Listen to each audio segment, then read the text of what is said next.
বর্তমান পরিস্থিতিতে আমরা কোন পর্যায়ে রয়েছি, কি হিসাবে রয়েছি বা কি আমরা করছি, এটা কি নিয়ে আমরা কোনো সময় চিন্তা ভাবনায় রয়েছি? না, আমরা চিন্তা ভাবনাই করছি না। কারণ আমাদের উপরে যিনারা নেতামাতা রয়েছেন, যেই নেতামাতা যা বলছেন তাকেই ভিত্তি করে আমরা আমাদের পথ অনুসরণ করছি, যেটা টোটালি আমাদের ভুল পথ হচ্ছে। আজকে আমাদের অর্থনৈতিক দিক থেকে সব কিছু জিনিসের দাম বাড়ছে, কিন্তু মানুষের বেকারত্ব কমছে না। সেটাকে নিয়ে আমরা কি কেউ আলোচনা করছি? আজকে দিনে রোজগার করে নিয়ে আসে, দিনে খেটে খাই, যেই রোজগারটা করে নিয়ে আসে সেটাই খেয়ে ফুরিয়ে যায়। সেটা কি আমরা লক্ষ্য করছি? আজকে আমাদের যেই রোজগারটা রয়েছে সেই রোজগার দিয়ে যে আজকাল যে একটি লোকের যেটা পরিশ্রমের যেটা মূল্য দেওয়া হচ্ছে, সেই মূল্যতে একটি সংসার চলতে পারছে না। কারণ আমরা অনেক জায়গাতেই দেখেছি যেখানে আজকাল এতই চাল ডালের খাবার, যে কোনো সবজির এতই দাম বেড়ে গিয়েছে, যেখানে একটা লোক, সামান্য খেটে খাওয়া লোক, কিভাবে সে তার নিজের পরিবার চালাবে? তারপরে আবার সেখানে রয়েছেন অসুখ বিসুখ, স্কুল স্কুল কলেজ ছেলে মেয়েদের লেখাপড়ানো করানো, সব কিছু দিক দিয়ে চিন্তা ভাবনা করুন। সেটা নিয়ে কেউ আমাদের দিকে তাকাচ্ছে না। আমরা কোনটা নিয়ে চিন্তা ভাবনা করছি? আমাদের নেতামাতা আমাদের কি বলছে? যেই নেতামাতা একটু সুযোগ কোথাও দিয়ে দিল, সেটা নিয়ে আমরা পরিচর্যায় থাকছি। কোথায় কোথায় আমরা রয়েছি?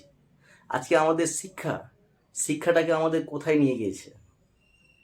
যেই শিক্ষা দেওয়ার লোক যিনারা রয়েছেন, আমাদের গ্রামে স্কুলগুলোতে যে টিচারগুলো রয়েছেন, সরকারি কত মাইনে পায় তেনারা, অথচ স্কুল আমাদের গার্মেন্টস স্কুলে না গিয়ে প্রাইভেট স্কুলে পড়াতে হচ্ছে। কেন? সেখানে লেখাপড়া হচ্ছে না, তার জন্যই পড়াতে হচ্ছে অন্য জায়গাতে প্রাইভেট স্কুলে গিয়ে। সেটা এবারে হিসাব করুন যে সেইখানে গিয়ে একটা গরিব ফ্যামিলির লোক কিভাবে প্রাইভেট স্কুলে পড়াতে পারে। যেখানে প্রাইভেট স্কুলে পড়াতে গেলে আপনারা সবাই জানেন যে কত কি খরচ লাগে। আমরা সেটার দিকে আমরা তাকাচ্ছি না। আমাদের নেতামাতারা বর্তমানে অনেক কিছু বলেছে, যেটার কাজ টোটালি আমাদের হচ্ছে না।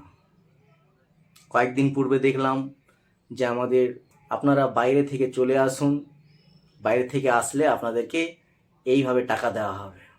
বর্তমান সময়টাতে আপনারা কি পাচ্ছেন? সেটা টোটালি পাচ্ছি না।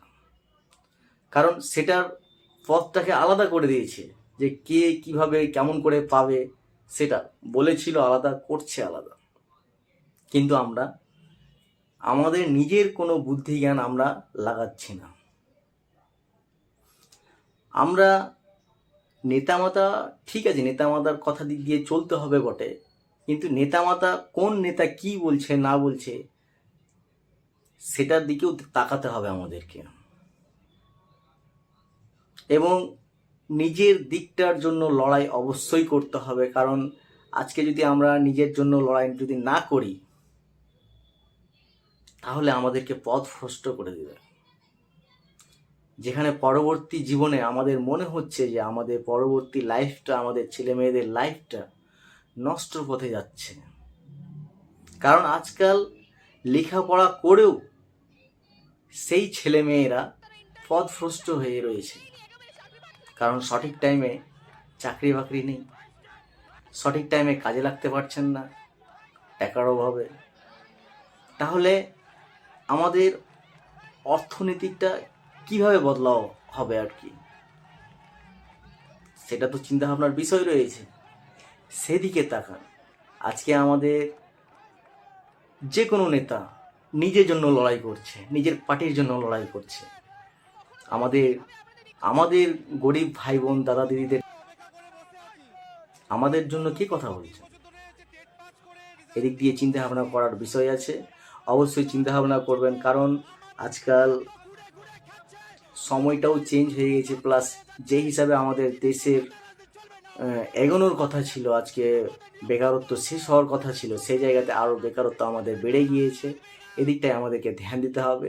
আশা করি যিনারা সঠিক জায়গাতে রয়েছেন বা সঠিক সরকারি জায়গাতে রয়েছেন তিনারা সঠিক পদক্ষেপ নিন, যাতে গরিব ভাই বোন দাদা দিদিদের যেন সুযোগ সুবিধা কিছু বাড়তি হয়, সেদিকটায় একটু ধ্যান দিলে আমার মনে হয়